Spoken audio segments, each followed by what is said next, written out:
राजनीति में टीडीपी ने जिस तरह से शानदार प्रदर्शन किया, इसके बाद चंद्रबाबू नायडू लेंगे सीएम पद की शपथ। तो डिप्टी सीएम का नाम भी सामने आ चुका है, पवन कल्याण बनेंगे डिप्टी सीएम। बड़ी खबर इस वक्त आपको बता दें, चंद्रबाबू नायडू आंध्र प्रदेश के नए सीएम होंगे। जिस तरह से टीडीपी ने शानदार प्रदर्शन किया था, इस बार टीडीपी के 20, जनसेना के 2 और बीजेपी कोटे से भी 2 विधायक मंत्री बनेंगे, क्योंकि वहां पे भी एक तरह से कहें तो एनडीए का वो तालमेल देखने को मिला था।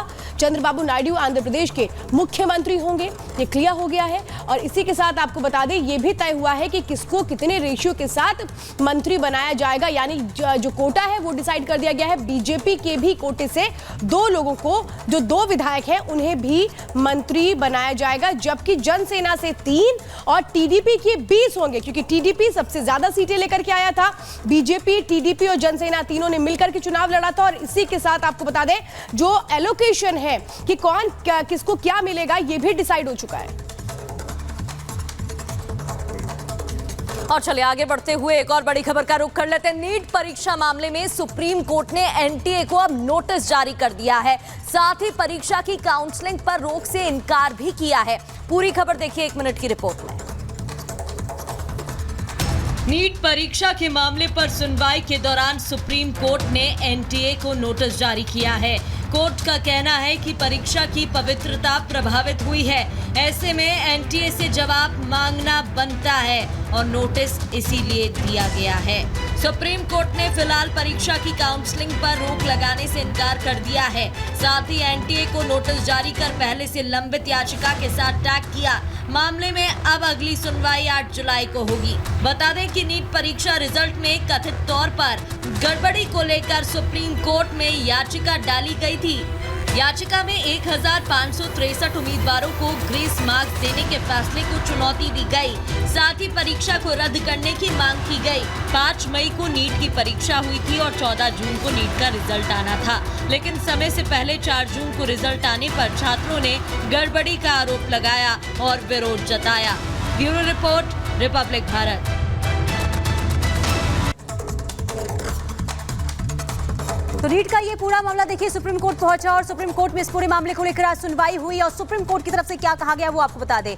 और नीट मामले पर एनटीए को नोटिस दिया गया है, नीट पर एनटीए को जवाब देना होगा, ये सुप्रीम कोर्ट की तरफ से कहा गया है। सुप्रीम कोर्ट ने मामले को लंबित अर्जी के साथ ही जोड़ा भी है। जिस तरीके से लगातार विरोध प्रदर्शन छात्राओं को देखने को मिल रहा था, इसी को लेकर सुप्रीम कोर्ट ये पूरा मामला पहुंचा, जिस पर ये सुप्रीम कोर्ट की तरफ से कहा गया है कि अब जो है इस पूरे मामले को लेकर देरी नहीं होनी चाहिए। काउंसलिंग पर रोक लगाने से फिलहाल इनकार सुप्रीम कोर्ट की तरफ से कर दिया गया। अब 8 जुलाई को मामले में अगली सुनवाई होगी और 8 जुलाई को फिर क्या कुछ कहा जाता है ये देखना होगा। लेकिन सुप्रीम कोर्ट अब इस पूरे मामले को लेकर गंभीरता दिखाता हुआ नजर आ रहा है और यही वजह है कि देखिए फटकार भी लगाई गई और साथ ही साथ ये कहा गया है कि इस पूरे मामले को जो है लाइटली नहीं लेना चाहिए। और अब अगली जो सुनवाई है वो 8 जुलाई को होनी है और अगली सुनवाई में आखिर क्या कुछ निकलकर सामने आता है, क्या कुछ कहा जाता है, ये देखना काफी अहम होगा। लेकिन आपको बता दें कि नीट को लेकर जिस तरीके से पूरे देश भर में विरोध प्रदर्शन दिखाई दिया, इसके बाद ये मामला सुप्रीम कोर्ट पहुंचा और सुप्रीम कोर्ट की तरफ से तमाम बातें कही गई है। और आपको दिखाते हैं 2 मिनट में तमाम बड़ी खबरें। और चलिए अब वक्त हो गया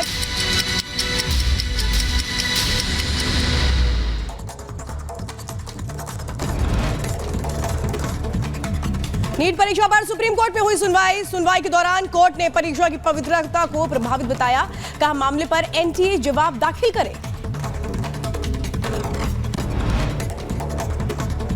नीट परीक्षा की काउंसलिंग रोकने से भी सुप्रीम कोर्ट ने इनकार किया। अब 8 जुलाई को होगी मामले की अगली सुनवाई। केंद्रीय गृह मंत्री अमित शाह ने भी अपने मंत्रालय का कामकाज संभाला। मंत्रालय पहुंचकर गृह मंत्री ने अधिकारियों से की मुलाकात।